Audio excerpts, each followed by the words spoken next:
Hello, everybody. Welcome back to the NBA Front Office Show. Lots more NBA news to dive into today. Quick reminder, tomorrow's Game 3 for Celtics versus Warriors. We will be live over on playback during the game, so you can come directly talk hoops with us. Going to be a lot of fun. I'll put the link in the description down below over on the NBA Front Office YouTube channel. Once again, we'll be over there chatting hoops, and you can watch the game directly with us. You can view our stream. And we'll have a good time watching the game. A stressful game for Keith Smith at Keith Smith NBA. You guys can find me at Trevor_Lane. Keith, does it feel like it's too long between games at this point for you? I'm there personally, but where are you at? Yeah, there's a big part of me that says no, because the Celtics being the dogs are in the background. So you guys will get to see them today. Cameo.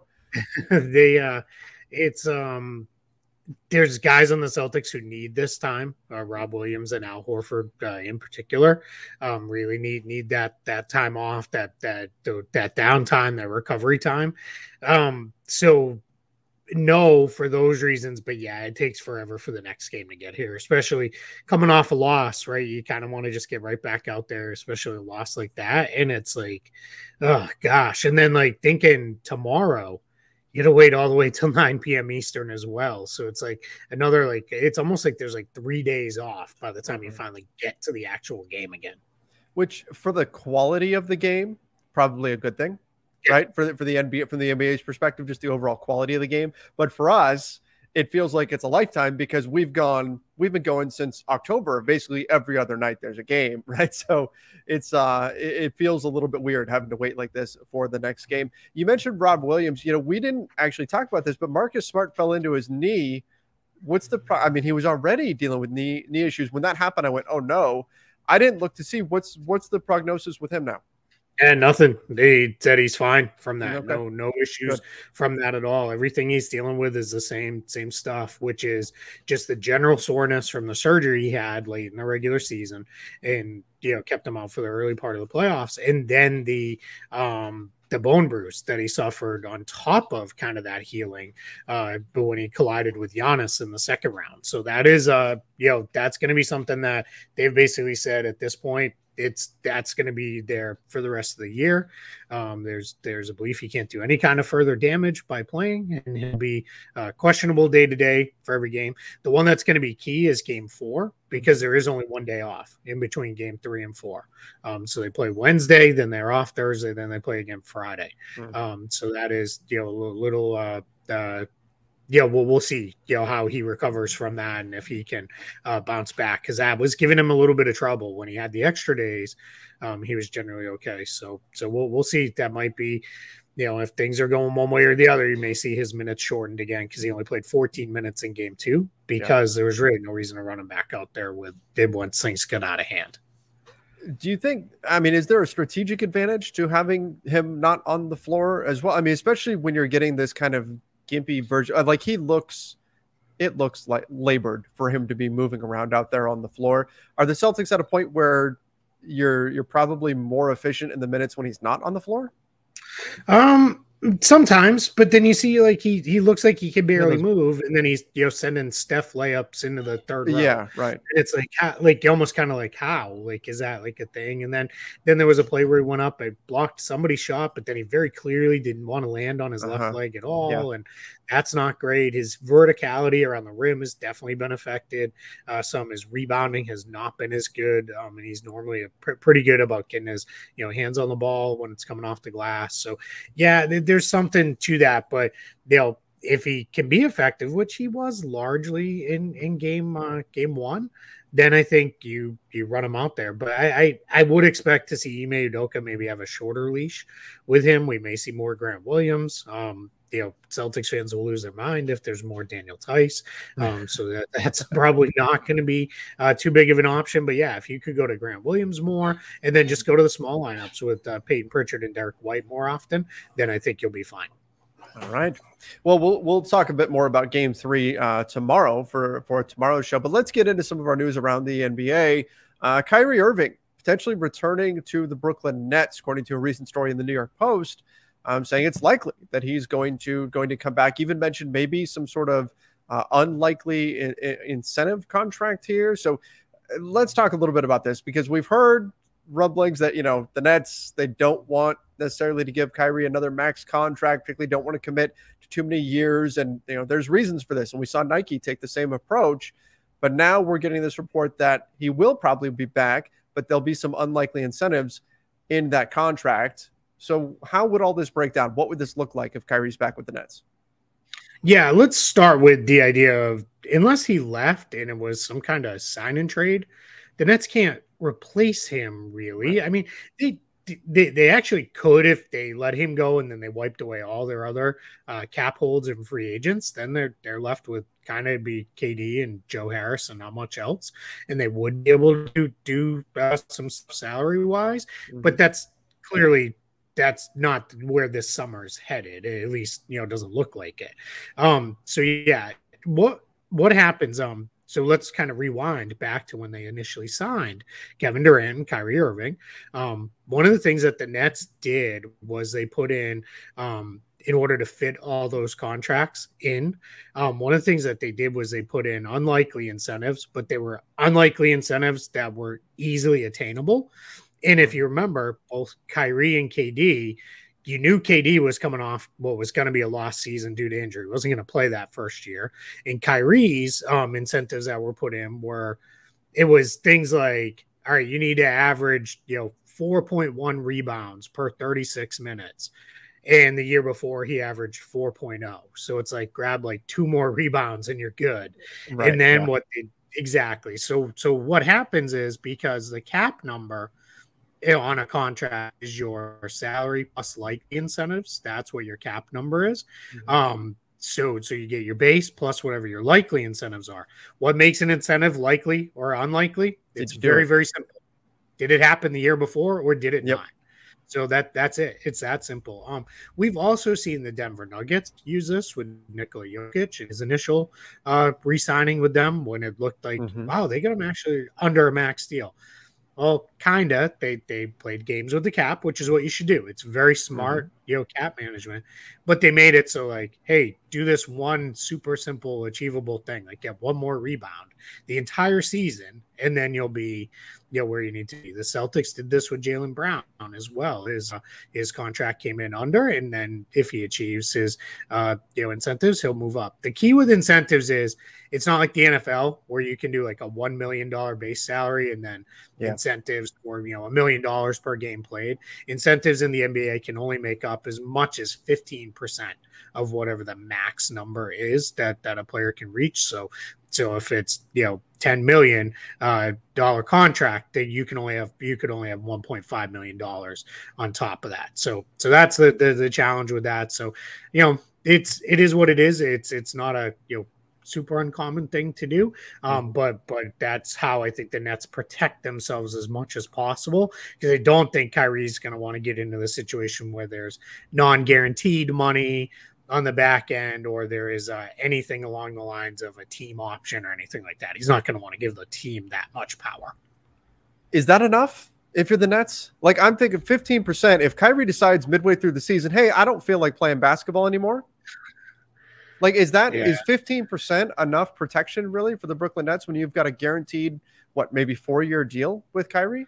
Yeah. Now here's the thing: if Kyrie, said, "Hey, I'm going to hop on one of Elon Musk's spaceships and I'm off to the moon," that was a bad example. Yeah, but that would void it, obviously. But yeah, correct. But if he just did one of these, like, hey, I need a month off, and then starts like turning into like, hey, where's Kyrie? Like, what's going on with this? Yeah, you're not super well protected there, because fine, he's not going to meet his incentives, but you're talking $3 million, $4 million probably for the amount of money he's making. So that's not a huge amount, right? You're kind of stuck on that point. So yeah, I hate to be this flippant with an answer, but I don't think it matters.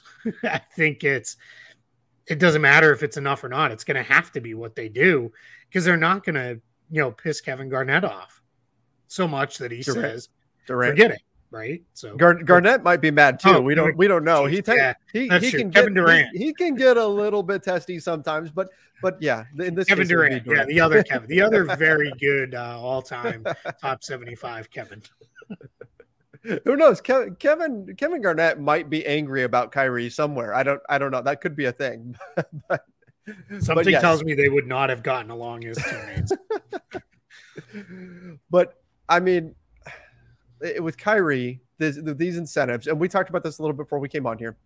The way this is going to be packaged, the way this is going to be put out, and this is just, predicting or seeing into the future.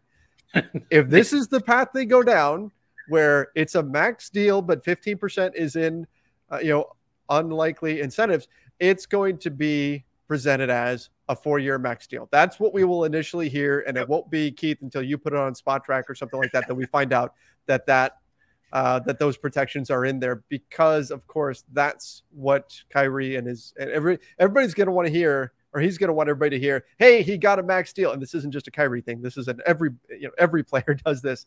It's a max deal. We got all this, but oh no, wait, there's all this other kind of stuff that's kind of important in here that makes it so it might not quite actually be a max deal. Yeah.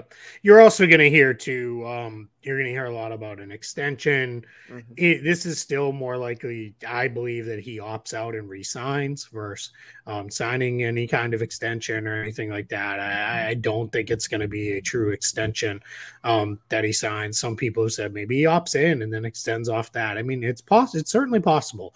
And I say it all the time with Kyrie Irving, don't rule anything out, because anybody who tells you they know exactly what he's going to do is wrong. He just doesn't.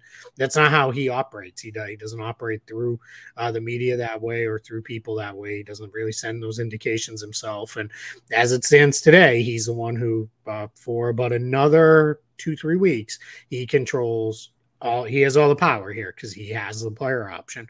Once it's out of that, then it's him and the Nets, are a lot more on equal footing as far as where they want to go with the next deal. But yeah, my guess is, for what most casual fans will care about, Kyrie Irving will be playing basketball for the Brooklyn Nets next year. Yeah, most likely that's where we're going to land. And that's, it makes sense from the Nets perspective. And then they just got to hope that everything works out, that he's available for more games, certainly, than he was this year. Let's head down south. Let's go to Miami. Duncan Robinson talked a little bit about getting benched. He said not playing, it sucks. Yep. It's pretty true. So yeah. Duncan Robinson, he went regular season. He played this season. He averaged 26 minutes per game.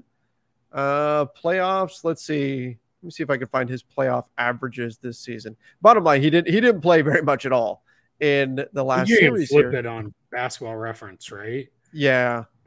Right on that main player. Okay, it's just the second tab. So let's see. He was 25.9 in the regular season, and then in the playoffs, 12.2.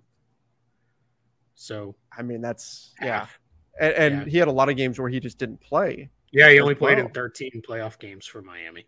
Right. So what do we think of Miami does with him? He's still got quite a while under contract. Yeah. What happens here?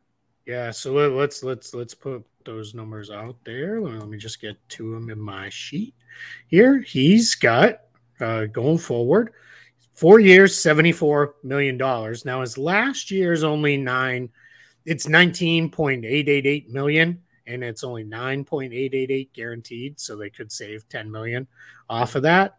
But yeah, you're talking at a minimum then 3 years and $64 million that he's guaranteed. That's a lot of money, right? There, because that's tough. Now, I have said this over and over again. If Duncan Robinson gets back to being the elite shooter that he was, then you're fine, especially in the regular season. You can play him. But he slipped. He went from 45% 2 years ago, in really kind of his first year, because that first year with Miami, he was a late season call up. Then 41% in 2021, and then 37% this year. And his volume fell off a little bit, which is to be expected because his playing time fell off a little bit. But he only shot 39% overall from the field, or I guess 40 if we're rounding. He was at 44 and 47 the years before that. So that's just not, that's enough of a slip where you start looking at it and you start saying, all right, where is this going? I kind of use the Kyle Korver corollary here, right? I'll call it that. Where if you're shooting 45 to 50% from three, you can find your way onto the floor for 15, 20 minutes per game because you're going to bend the floor when you're out there. You're shooting 37%. That's not bad, but that's not special. That's fine. Right. That's nothing special there.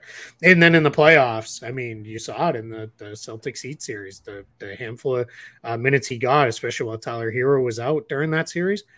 Boston went right at him, and he would have been needing to knock down 4 or 5 3-pointers every night to just make up for what he gave back on the other end of the floor. So, can they find a trade for him? Yeah, probably. Somebody's always looking for shooting.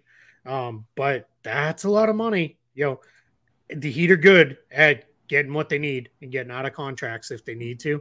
But, 16.9 million next year, 18.1, 19.4.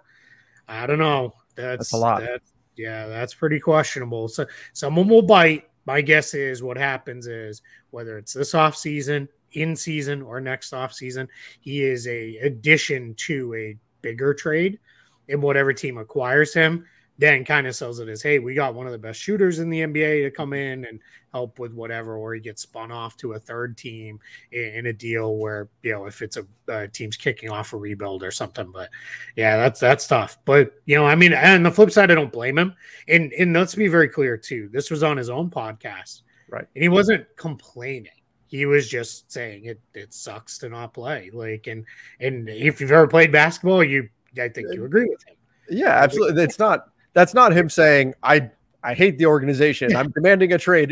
This isn't him being dramatic. It's just saying, hey, I would rather be playing. It's kind of of course, right? Of course he'd rather be playing. But do you think we're at a point where if Miami wanted to move him, they've got to give up stuff to get off that contract? Now, if you weren't combining him with something else, like you weren't combining him in a bigger deal, if you were just trying to shed that salary, a team's not just going to come along and say, oh, sure, we'll take Duncan Robinson for a second rounder or something like that. Like you're going to need to attach some sort of significant asset in order to just move this contract.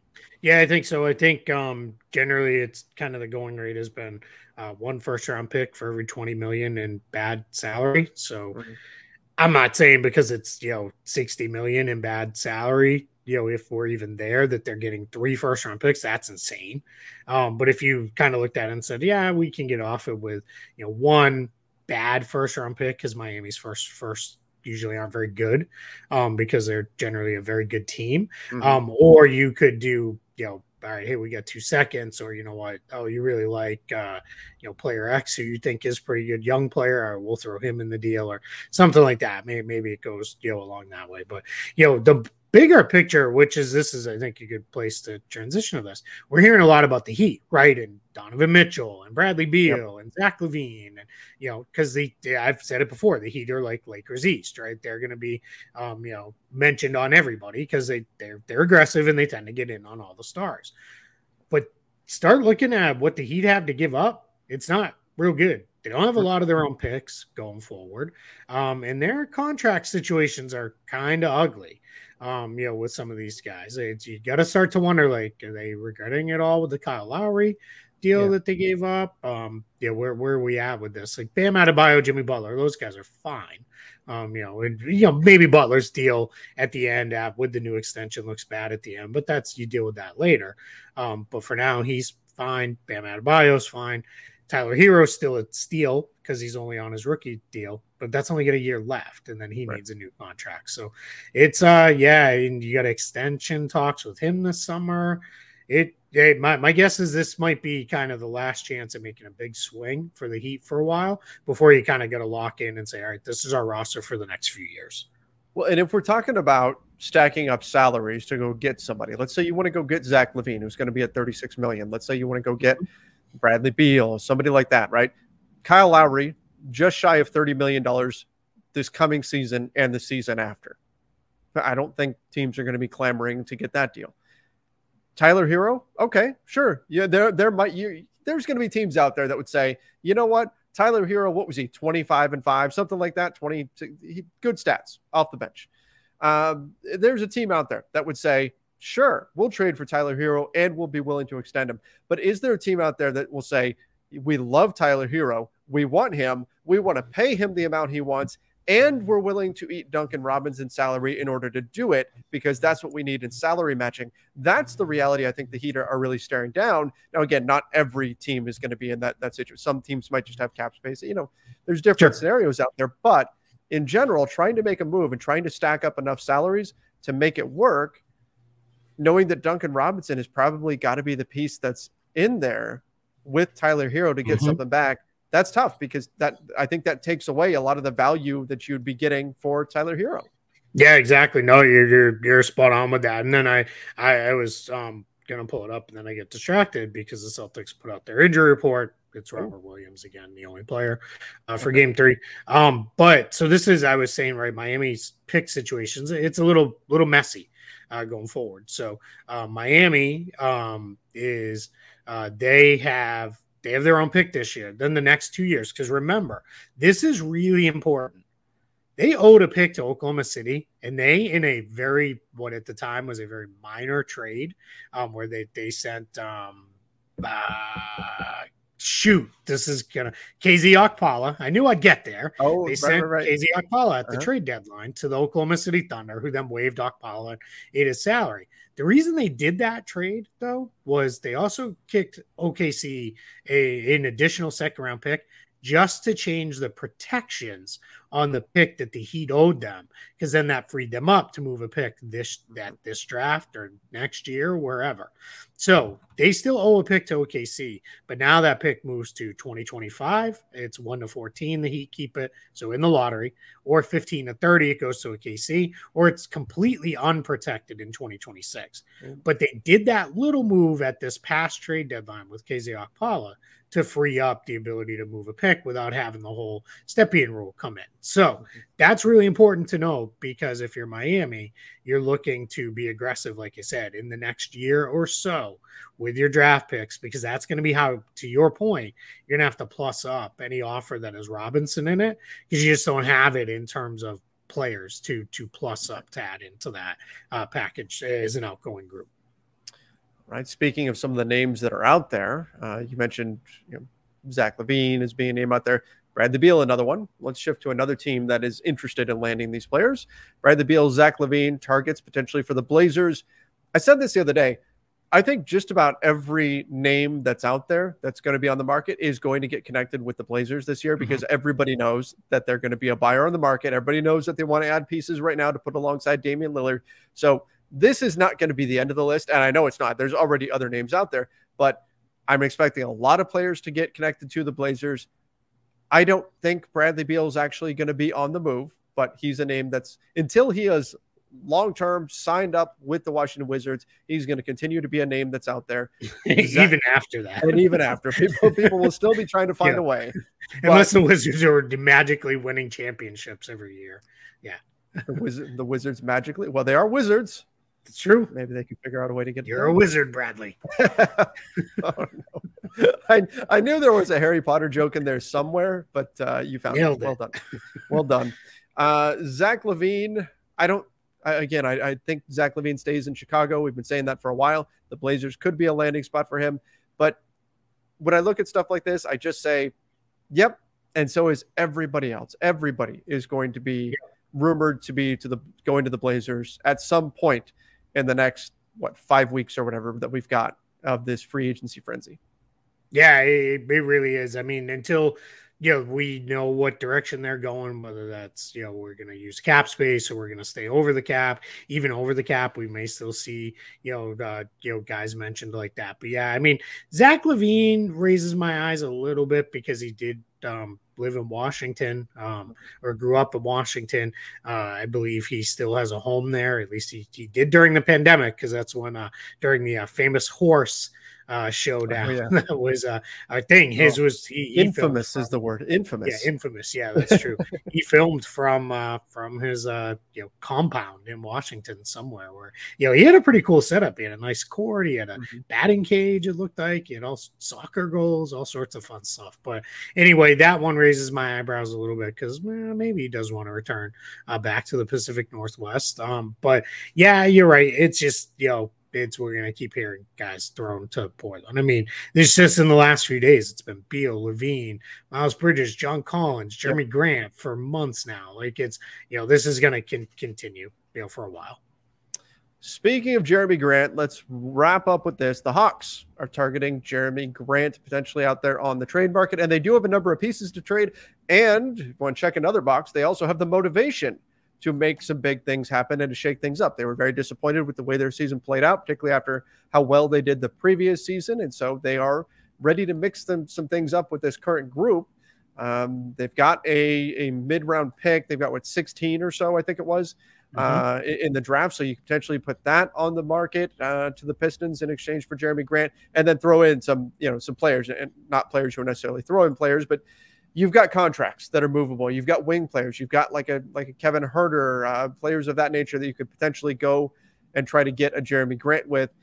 Do you think Jerami Grant is the kind of guy, though, that's going to move the needle enough for the Hawks? Like, is that the piece they like? If you take a couple of their wing depth guys and maybe their first rounder and you swap that stuff out for Jerami Grant, how much better does that make the Hawks next year? Yeah, I don't think much different. That's my challenge with this. Yeah, I like John Collins better than Jerami Grant on the offensive end. I like DeAndre Hunter probably close to as much on the defensive end. I get that one's probably maybe still a little bit more in theory, but it's going to cost you guys, and that's the challenge, right? Is and then my sticking point with Jerami Grant is going to continue to be too. Then you got to pay him the contract extension. That's right. Otherwise, you traded a bunch of stuff for a guy who's going to leave. Now, if it's the trade deadline and he's somehow still on the Pistons, and it's like, yeah, we need one more switchy forward, go, and that will put us in the title chase. And then who cares if he leaves? Yeah, you make the deal because you're trying to win a championship. But if you're just, let's go, let's make the trade now.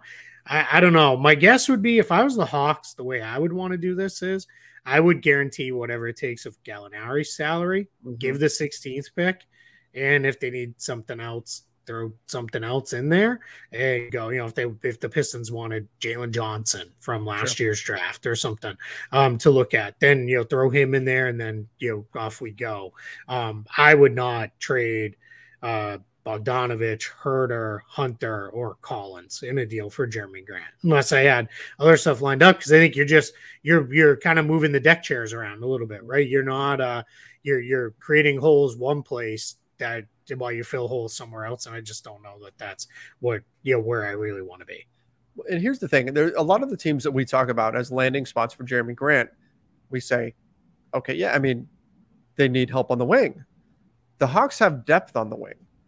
They've got that already. So let's say you do what you're proposing, right? You swap out essentially, right, in terms of guys who are eating up major minutes. You're trading Danilo Gallinari, you're trading your pick, Jalen Johnson. But of the guys who are actually playing minutes, it's Gallinari for Jerami Grant, and you already have Bogdanovich, you already have Hunter, you already have Huerter. So you've got these wings that can all do that stuff. Again, I don't think this is as big of a needle mover specifically for the Hawks as it is for a lot of other teams who need that kind of wing depth. So, and that doesn't mean that I think, the Hawks need an upgrade at point guard, certainly, or even, at center where they've got Capella in there. But I just don't know that skill set is really what it was that was preventing them from getting where they wanted to go.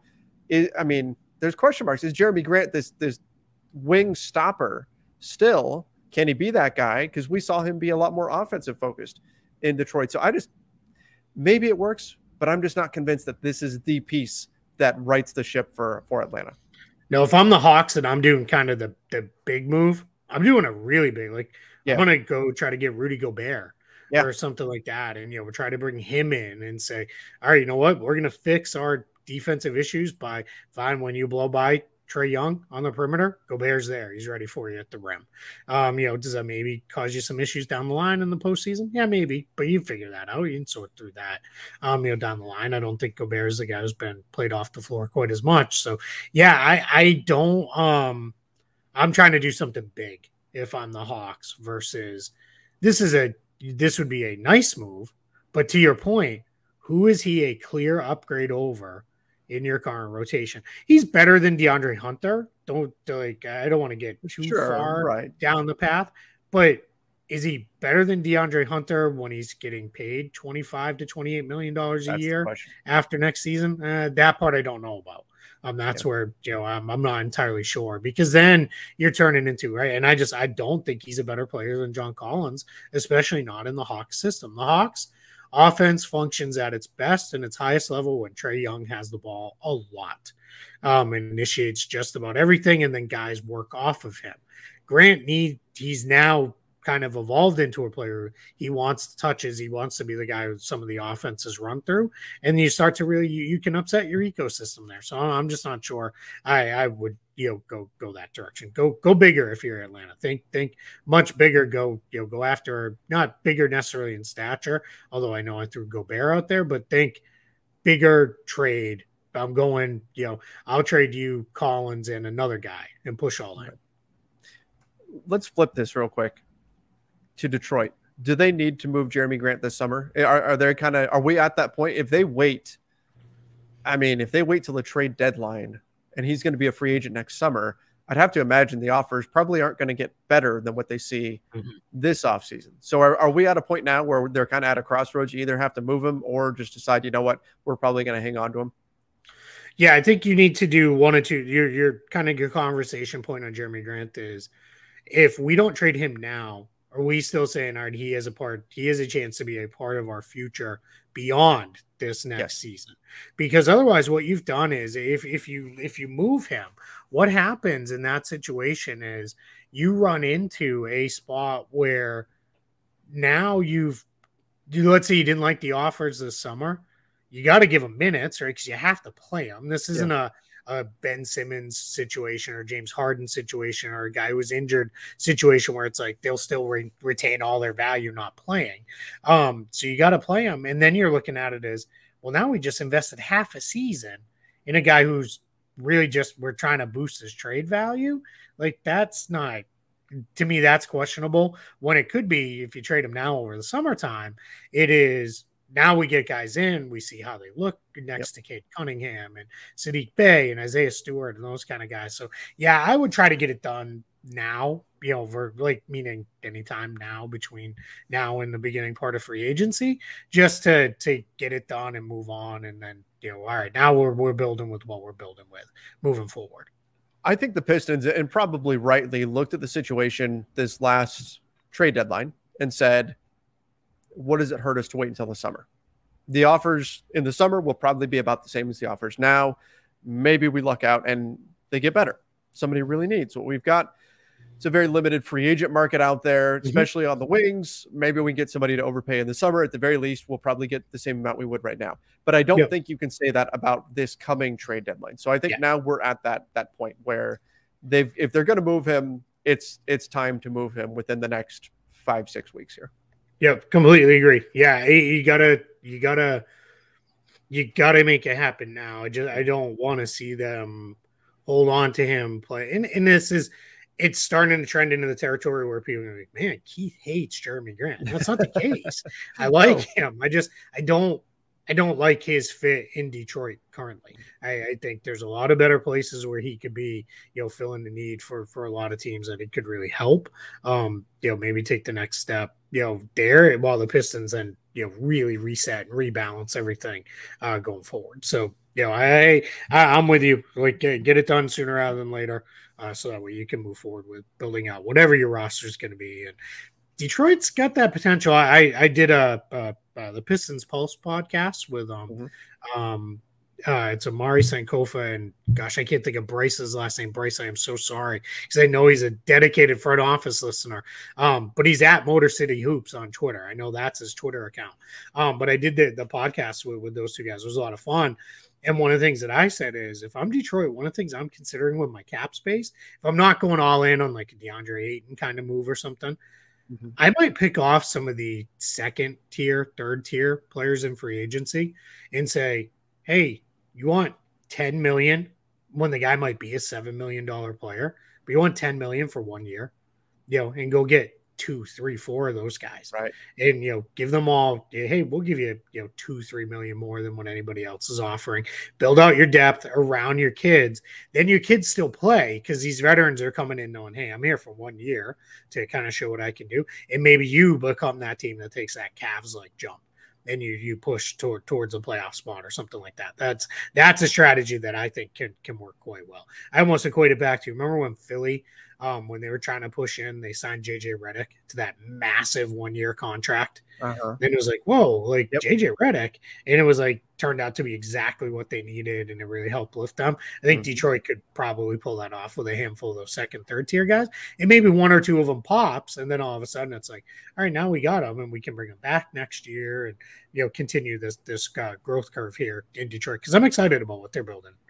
That's it. That's an interesting idea too, because if you're that guy that's taking that contract, you get that big 1 year deal, and then conceivably you hit the free agent market again when there's more money out there. This is going to be a tough summer. There's not a lot of money out there. There's not a lot of players out there either. There's just not a lot of money out there to spend. So that might make some sense for some of these guys to say, you know what, give me 1 year, and then let's, things might look a little sunnier next July, and then we'll go for that.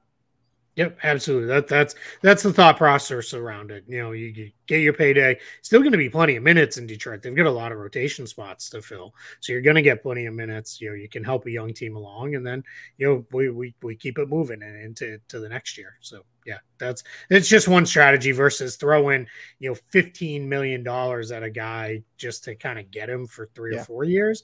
That sometimes those mid-range deals, we kind of talked about it with Duncan Robinson, those ones can end up cap cloggers, and then you're in trouble, and you're kind of in a spot where now I get a couple of these that I got to work around them, and I don't really want to be doing that. All right, well, Keith, a contrast in 2 shows. Yesterday, it felt like we had so much to get through, and it took us almost an hour. This show, we only really have like 4 or 5 main topics, and it took us about 40 minutes because we get to go so much further in depth where there's not quite as much out there. So I enjoy both styles of shows, the rapid fire, tons of news to get through, and then going and getting to dig a little deeper on shows like this one. Before the Celtics played the Miami Heat in Game 7, Derek White said, if it was easy, it wouldn't be us. If it was a 20-minute show, it wouldn't be us. That's right. That's right. Paraphrase. The running joke, just kind of peek behind the curtains here, is if Keith and I ever say before a show, oh, we don't have too much to talk about today, this should be a quick one, that just guarantee we're going to go for 45 minutes to an hour. And that's just, it's what's going to happen. Absolutely. 100%. All right, everybody. Well, appreciate all of you who join us on a daily basis. Again, can't thank you all so much. You guys have been absolutely fantastic, and love all the support. We are getting into the crazy time of the year, so make sure you are subscribing to the NBA Front Office YouTube channel. Don't forget to turn on those notifications. And of course, wherever you listen to podcasts, Apple Podcasts, Spotify, wherever, make sure you do follow us there. Over on Apple Podcasts, give us that 5-star rating and review. We really do appreciate it. Great way to help out the show, and very, very easy. It takes about 20 seconds of your time. So would really appreciate that as well. Till next time, everybody. See ya and stay safe.